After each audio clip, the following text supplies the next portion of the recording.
America की bombings के बाद अब ईरान ने ऐसा क्या फैसला किया है कि मिडिल ईस्ट के मुस्लिम देश ही ईरान के खिलाफ हो गए हैं।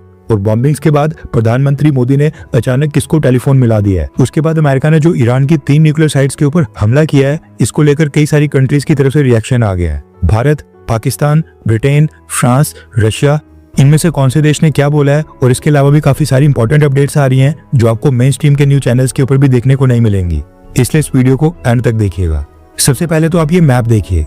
ईरान की कोस्ट के नीचे समुद्र में ये जो एरिया है, इसको स्ट्रेट ऑफ हॉर्मुज कहा जाता है। अमेरिका की स्ट्राइक्स के बाद अब ईरान की नेवी ने अनाउंस किया है कि वो स्ट्रेट ऑफ हॉर्मुज को पूरी तरह से बंद करने जा रहे हैं। रेफरेंस के लिए आपकी स्क्रीन के ऊपर आर्टिकल का स्क्रीनशॉट है। दरअसल ईरान नेवी के कमांडर ब्रिगेडियर जनरल अली रेजा तांगसीरी ने कुछ ही घंटे पहले अनाउंस किया है कि वो स्ट्रेट ऑफ हॉर्मुज को बंद करने जा रहे हैं और कुछ घंटों के अंदर ईरान की नेवी इस पूरे रास्ते को ब्लॉक कर देगी और यहाँ से एक भी शिप या फिर क्रूड ऑयल टैंकर क्रॉस नहीं होगा। जैसा कि आप मैप में देख सकते हैं, स्ट्रेट ऑफ हॉर्मुज के लेफ्ट साइड के ऊपर सऊदी अरब, इराक, कुवैत, बहरीन, यूएई और कुछ हद तक ओमान का भी हिस्सा लगता है। एंड इन सब कंट्रीज का जितना भी क्रूड ऑयल एक्सपोर्ट होता है वो इसी स्ट्रेट ऑफ हॉर्मुज से ही क्रॉस होकर होता है। स्ट्रेट ऑफ हॉर्मुज के लेफ्ट साइड के ऊपर ऑयल टैंकर शिप्स का ट्रैफिक आप इस वीडियो में भी साफ देख सकते हैं।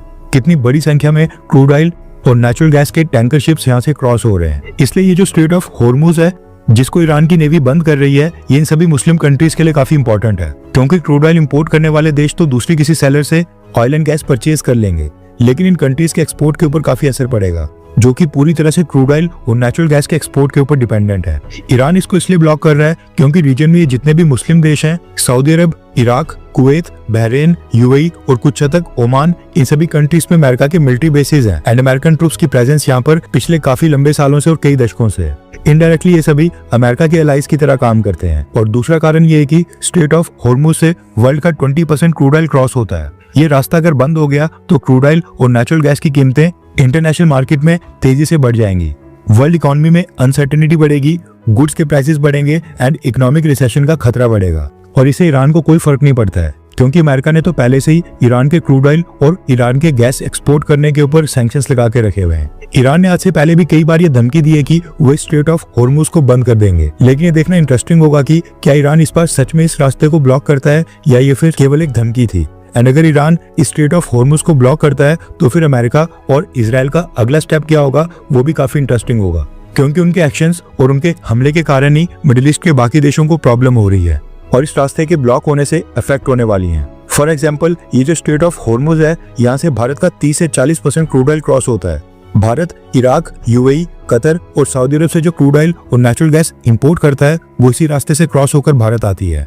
इसलिए अगर ईरान स्ट्रेट ऑफ हॉर्मुज को बंद करता है तो भारत के ऑयल एंड गैस के शिप्स को भी यहाँ पर रोका जाएगा। इससे भारत की एनर्जी सिक्योरिटी के ऊपर भी असर पड़ेगा। अब ईरान सच में स्ट्रेट ऑफ हॉर्मुज बंद करेगा या नहीं, ये तो अगले 24 से 48 घंटे में पता चलेगा। अमेरिका की बॉम्बिंग्स के ऊपर रिएक्शन की बात करें तो भारत की सरकार ने अभी तक कुछ स्टेटमेंट नहीं रिलीज की है।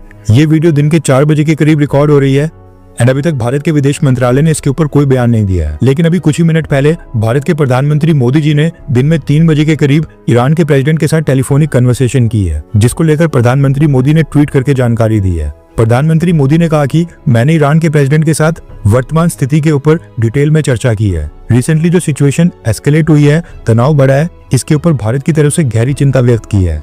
हमने एक बार फिर तुरंत तनाव को कम करने, संवाद और कूटनीति को आगे बढ़ाने की बात दोहराई है, ताकि क्षेत्र में शांति, सुरक्षा और स्थिरता जल्द से जल्द वापस लाई जाए। रिपोर्ट्स के मुताबिक अमेरिका की बॉम्बिंग के बाद भारत पहला देश है जिसके साथ ईरान के प्रेसिडेंट ने टेलीफोनिक कन्वर्सेशन की है। ये दिखाता है कि भारत अभी भी इजराइल के साथ दोस्ती के चलते ईरान को कम्प्लीटली इग्नोर नहीं कर रहा है। अभी भी ईरान को हम इंपॉर्टेंस दे रहे हैं। वो बात अलग है कि भारत ने इजराइल और अमेरिका के हमले को कंडेम करके उनकी निंदा नहीं की है या फिर उनका विरोध नहीं किया है। अब भारत है न्यूट्रल देश।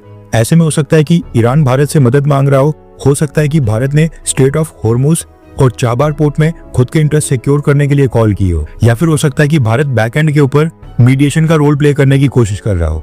पर्दे के पीछे क्या चल रहा है इस समय वो जज करना काफी मुश्किल है। अब इस पूरे इशू के ऊपर भारत के विदेश मंत्री जयशंकर सर की क्या स्टेटमेंट आती है वो भी अपने आप में काफी इंटरेस्टिंग होगी। हम उसको भी कवर करने वाले हैं, इसलिए अगर आपने हमारे चैनल को सब्सक्राइब नहीं किया तो कर लें। भारत के बिल्कुल ऑपोजिट किया है पाकिस्तान ने। दरअसल अमेरिका के अटैक के बाद पाकिस्तान की गवर्नमेंट की तरफ से एक स्टेटमेंट सामने आई है और हैरानी वाली बात है कि पाकिस्तान ने अमेरिका और इजराइल के एक्शंस को कंडेम किया है। पाकिस्तान ने अमेरिका की बॉम्बिंग्स को कंडेम करते हुए कहा कि ईरान के खिलाफ जो एग्रेशन और वायलेंस हो रही है उससे टेंशंस एस्केलेट होगी। ये काफी डिस्टर्बिंग है एंड इससे रीजन में सिचुएशन खराब होने वाली है। सिविलियन लाइफ और सिविलियन प्रॉपर्टीज को नुकसान ना पहुंचाया जाए। सभी पार्टीज इंटरनेशनल ह्यूमैनिटेरियन लॉज को फॉलो करें और यूनाइटेड नेशंस के चार्टर के आधार के ऊपर इस क्राइसिस को सॉल्व किया जाए, ये कहना है पाकिस्तान का। वैसे कई सारे डिफेंस एक्सपर्ट्स हैरान हो गए कि पाकिस्तान ने अमेरिका को कंडेम किया है। अब ये तो हम सबको पता है कि पाकिस्तान का army chief Asim Munir Donald Trump के साथ लंच करके ईरान को बेच आया था। कई रिपोर्ट्स ऐसी भी आ रही हैं कि पाकिस्तान ने बलूचिस्तान में अपने 2 मिलिट्री बेसेस इमरजेंसी के लिए अमेरिका को दे दिए हैं। लेकिन ईरान के पक्ष में ये स्टेटमेंट रिलीज करके पाकिस्तान दिखा रहा है कि वो ईरान के साथ खड़ा है और मुस्लिम उम्मा का साथ दे रहा है। पाकिस्तान के लिए काफी कंफ्यूजन वाला टाइम चल रहा है। एक दिन पहले जिस देश के प्रेसिडेंट को नोबेल पीस प्राइज के लिए पाकिस्तान की सरकार ने नॉमिनेट किया, अगले ही दिन उसी देश के प्रेसिडेंट ने पाकिस्तान के मुस्लिम उम्मा और बरादर मुल्क के ऊपर हमला कर दिया।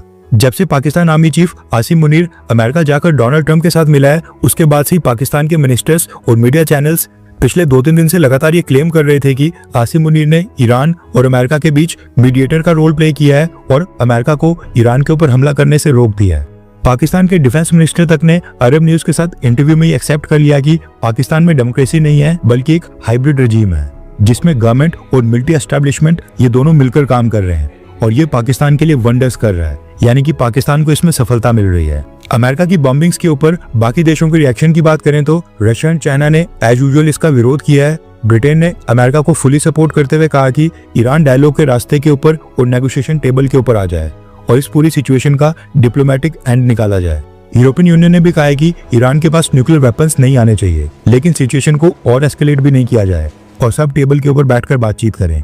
इसके साथ ही जापान से लेकर Italy, New Zealand, Australia, Mexico and even middle east की मुस्लिम कंट्रीज, इन सभी कंट्रीज ने मिक्स्ड रिएक्शन दिया है और सिचुएशन को डायलॉग और डिप्लोमेसी से सॉल्व करने के लिए कहा है। अब क्योंकि यहाँ पर सामने ईरान है और अमेरिका है, इसलिए दुनिया के मैक्सिमम देश इस पूरे मुद्दे के ऊपर न्यूट्रल अप्रोच लेकर चल रहे हैं और कोई भी स्टेटमेंट नहीं दे रहे हैं।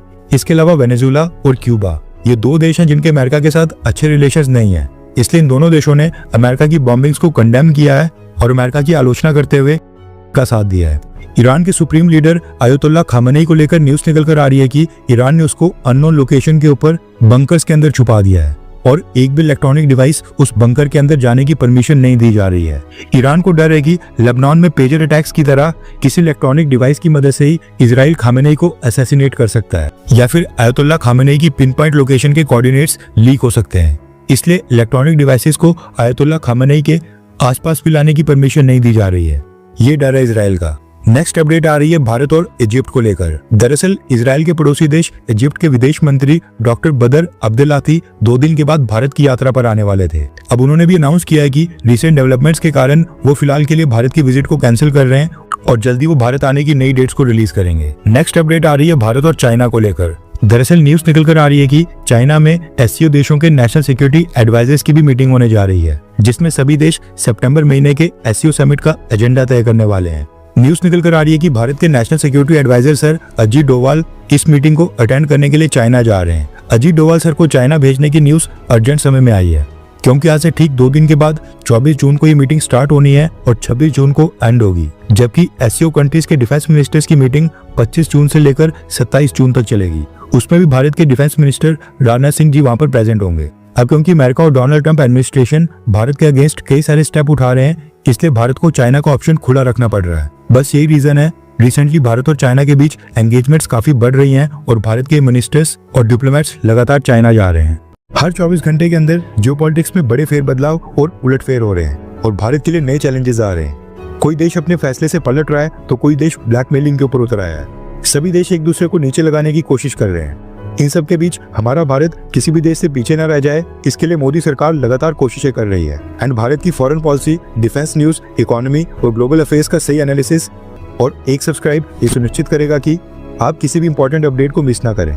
अगर आपने हमारे चैनल को पहले से सब्सक्राइब किया है तो दिल से धन्यवाद। जय हिंद, वंदे मातरम।